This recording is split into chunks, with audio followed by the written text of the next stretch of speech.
Y esa cifra, yo sé que vamos a quizás comentarlo más adelante, puede que ni siquiera nos alcance el tiempo, pero 8 días, da la información en los titulares, 8 días de noviembre, en cuanto a los casos que se han reportado, misma cantidad que todos los que se han dado en septiembre entero. Así es. Que ya bajado hasta septiembre, que recuerda que en septiembre nosotros como que estábamos todavía, bueno, en buena parte de Chile, medio encerrada. Entonces, recién en septiembre se empezó a abrir el tema, vino el 18, ¿cierto? Entonces ahí empezaron a subir los casos de a poquito. Pero yo creo que a esa baja contribuyeron primero las vacunas, por supuesto, y que estábamos encerrados. Entonces, ahora es como cuando se ven los gallos, como se dice un poco, que estamos ya la vida normal, entre comillas, y con la vacuna y todo, y como viendo cómo andan los cuidados también, cómo nos estamos portando también. Claro. Oye, ya pues entremos de lleno en la conversa que tiene que ver, o lo que me motiva harto es la Convención Constitucional, ¿no? Porque llevan poco más de, o van a cumplir ya un mes de trabajo, y la Comisión de Ciencia y Tecnología, yo sé que tú le has tenido el ojo muy encima. Entonces, ¿qué he podido ver de ese trabajo? Y bueno, de hecho, de cara a elecciones, la ciencia y la política están más cruzadas que nunca. Sí, de hecho, mira, para contarle a la audiencia, que aquí tengo el nombre para no equivocarme, porque esta comisión, a ver, hay varias comisiones en la convención, y una que se llama Comisión de Sistemas de Conocimiento, Cultura, Ciencia, Tecnología, Arte y Patrimonio. O sea, ahí se ven varias cosas. Ya, bueno, hace un mes ya empezaron a trabajar full realmente en lo que tiene que ver con escribirse toda la Constitución, que ya lo entramos de lleno en el tema. Y lo entretenido de esto es que, de hecho, hasta fin de mes, creo, o hasta, a ver, un par de semanas más, están recibiendo audiencia a ellos. Entonces, cualquiera puede inscribirse ahí como persona natural o como asociación de la sociedad civil, qué sé yo, puede ir y plantear ahí alguna inquietud que uno tenga en distintas áreas. Entonces, han hecho un trabajo muy interesante en escuchar a distintos representantes de asociaciones como la Flaxo, por ejemplo. Todo esto está en el sitio web de la convención, que es seaconstituyente.cl, y están escuchando justamente a gente de fundaciones, de universidades. Entonces están haciendo un trabajo muy interesante ahí en justamente, no es que se hayan juntado, se hayan cerrado a escribir, sino que están abiertos primeramente a escuchar a la sociedad civil, lo cual yo creo que es fundamental para que este proceso sea transversal y sea realmente entre todas y todos. Bueno, tú misma has tenido experiencias similares en la universidad en general, ¿no? De La Serena, la USACH, la Universidad de Chile, la Católica, etcétera, en cuanto a lo que significa participación social y también las ciencias, ¿no? Por ejemplo, hace poquito entiendo que tú estuviste también haciendo una conversación que tenía que ver con participación social y medio ambiente. De hecho, fue el debate de medio ambiente. Entonces, ¿qué te dice la experiencia también en cuanto a vincular la ciencia, la academia, siempre con la sociedad, ¿no? Algo tan importante, la lucha social, y cuando la cuestión te toca tan de cerca como es un tema como el medio ambiente, agua u otras cosas? Mira, ese es un temazo, que finalmente somos nosotros como sociedad civil quienes empujamos los temas. Yo recientemente tuve el placer o el privilegio de conversar con Natalia Reyes, quien es la presidenta del Consejo de Sociedad Civil de CONAF, hace 2 años ya. Y ella tiene también una ONG que se llama Green Lab, y aprovecho de contarla ahí, y que trabajan justamente con temas que tienen que ver con empoderamiento social. Y ella me decía que finalmente lo que buscan, más allá de enseñarle a las personas sobre el medio ambiente, sobre por qué hay que cuidarlo, es crear ese sentido de comunidad, de pertenencia, porque si realmente sabemos qué es lo que tenemos en nuestro medio ambiente, por ejemplo acá en la región de Coquimbo, La Serena, que hemos tenido algunas polémicas por unos humedales acá que están siendo afectados, si realmente entendemos por qué son importantes, qué es lo que tenemos, cuál es su valor, ahí podemos realmente sentirnos parte de eso y cuidarlo. Entonces yo creo que es súper importante el rol que juega la sociedad civil. Finalmente, muchas de las causas ambientales de hoy día están en la palestra porque la sociedad civil las ha empujado, ya sea por manifestaciones en la calle o por inserto en diarios, ¿cierto? Por este mismo tipo de medios, ¿cierto? Entonces la sociedad civil tiene un rol fundamental en poner los temas que realmente le importan. Y en la misma convención, de hecho, hay varios también colegas, personas que tú conoces, de hecho, de la ciencia. ¿Hay tenido conversaciones también al respecto? ¿Qué expectativas hay respecto de temas que se puedan meter en la convención? Lo digo súper vulgarmente, meter, pero bueno, incorporar en esta nueva constitución. Así es, mira, yo tuve la verdad que privilegio, cuando estaba recién partiendo de la convención, el programa de radio que tenemos acá también en la Universidad de La Serena, el Haciendo Radio. El UNS de la Tierra al Universo se llama, un programa de acá que tenemos en la facultad. Tuve la oportunidad de conversar con la Cristina Dorador, con Carlos Calvo, que de hecho es de la Universidad de La Serena, el académico, y con varios investigadores de varias áreas en realidad. Y la verdad es que yo quedé con mucha esperanza un poco. Primero, porque hubiesen científicas, cuando hablo de científicos me refiero a todas las áreas de conocimiento, sociales, humanistas, todo. que hubiesen por primera vez científicas y científicos involucrados en algo que tiene que ver con toma de decisiones públicas. Aquí como comunidad científica siempre vamos como que históricamente nos fuimos saliendo un poco a la palestra y no estábamos ahí en el fondo donde los papás queman, que finalmente nuestro labor tiene que reducirse en eso, ¿cierto? Que podamos llevar conocimiento y que las decisiones públicas se tomen basadas en evidencia, ¿cierto? Que la gente tenga la información para... O sea, con suerte el ministro, eso claro, es como el único científico que... Sí. Con suerte, entonces ahí yo creo que primero una esperanza de que haya gente que esté ahí haciendo esa conexión.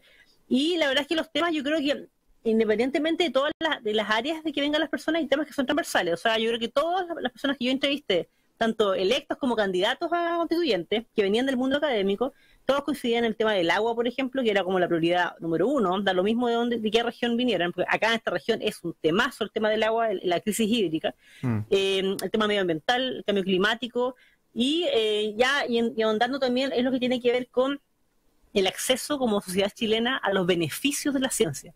Y ahí no me refiero solamente a saber, a entender cómo funciona el ciclo del agua, a entender cómo funciona el celular, sino que justamente lo que estamos hablando, a tener acceso a información que permite tomar mejores decisiones, a que desde temprana infancia los niños y niñas tengan una mejor educación científica y eso el día de mañana les permite ser ciudadanos más informados, más críticos de su entorno, que analicen mejor el contexto de lo que está pasando.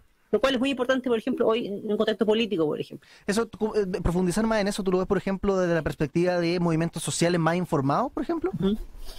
Claro, o sea, no solamente que yo como activista sea más informada, sino, por ejemplo, mira, hoy día abrimos las redes sociales, como estamos en campaña, ¿sí? Oye, pero hay millones de informaciones, hay bots, hay, no sé, fake news, y un bombardeo de información que de repente a uno le cuesta mucho poder analizarlo en forma crítica, reflexiva y decir, ya, esto es verdad, esto no es verdad, a ver, ¿cuál es la fuente de esto? Entonces, muchas veces caemos justamente o podemos ser quizás manipulados por no sé, personas que malintencionadas que echan a andar estas fake news, ¿cierto? Sí. Y no tenemos las herramientas de repente para poder juzgar qué es verdad o qué no, qué es veraz o qué no. Entonces, justamente eso pasa también por una mejor comunicación científica. El entender, por ejemplo, cómo funcionan las redes sociales, entender que lo que uno ve cuando abre su Twitter no es necesariamente la realidad del país, sino también tiene que ver con un algoritmo que, ¿por qué me está sugiriendo unos contenidos y no otros, por ejemplo? Todo ese tipo de cosas pasan también con una formación crítica de ciudadanas y ciudadanos también. Oye, Marcela, y el otro tema también que nos convoca, que es una cuestión que me llamó harto la atención cuando nos enteramos ayer, porque según el Programa Nacional de Inmunizaciones del MinSal, por ejemplo, se le indica a los niños pequeños una vacuna hexavalente que protege contra la hepatitis B, tétanos, entre otras enfermedades, pero acá se podría sumar una nueva vacuna, porque esta misma alternativa, por ejemplo, de combinar vacuna en una sola inoculación o pinchazo, en definitiva, podría aparecer con una nueva de Sinovac, que comienza el próximo año ensayos de una vacuna combinada, COVID-19 e influenza. ¿Qué sabemos sobre eso? ¿Cuáles posibilidades hay, en tu opinión, desde, digamos, la inmunología, que aquello fructifere, etcétera? De hecho, el tercer laboratorio que está trabajando en eso actualmente, hay dos más que ya están haciendo algunas pruebas. Y primero, como tú muy bien decías, recordar a la audiencia que esto no es algo nuevo, o sea, ya teníamos historia, sobre todo en el mundo en pediatría, en infancia, en vacunas combinadas, ¿cierto? Sí. Quienes son padres, madres, cuidadores, saben que a los niños les tocan vacunas que son para 6, entre virus y bacterias, ¿cierto? Sí. Los primeros meses y al año. Entonces, la verdad es que es muy esperanzador porque finalmente este tipo de vacunas lo que hacen también es que te ahorras todo un tema de logística, tanto del Estado que tiene que implementar un plan de vacunación, como de nosotros como usuarios, de tener que ir, en vez de ir 6 veces al vacunatorio, vas una, con todo lo que esto implica en llegar, por ejemplo, a lugares distantes o en gente que a lo mejor tiene problemas para movilizarse, entonces todo eso se reduce. Yo creo que sería ideal, y de verdad que creo que están avanzando en que no están haciendo las pruebas clínicas y el próximo año ya podríamos tener algunos resultados. Sería maravilloso porque es muy probable que la vacuna contra el COVID sea un refuerzo, o el refuerzo a esta altura, claro, porque estamos, yo creo, ojalá todos vacunados, sea un refuerzo anual probablemente, y por lo menos por un rato. Entonces, que ya tengamos que reducir todo a una sola vacuna, y de paso también potenciamos que nos vacunemos contra la influenza todos los años, que todas y todos deberíamos hacerlo. Creo que sería una tremenda noticia para salud pública y nos da un piso base igual de protección más, yo creo, más firme también. Entonces, como digo, esto está en estudio, no es algo nuevo, se ha hecho antes, entonces la ciudadanía no crea que es primera vez que se va a combinar una vacuna, no, se hace. Y a principio del próximo año ya deberíamos tener algunos resultados ya. Bueno, de hecho acá entra, bueno, para aclarar, Novavax y Moderna son los otros laboratorios que también habían anunciado esta formulación. Y me entra la duda lo que tiene que ver con la formulación de la vacuna, ¿no? Porque entiendo, tú recibiste la tercera dosis, ¿no?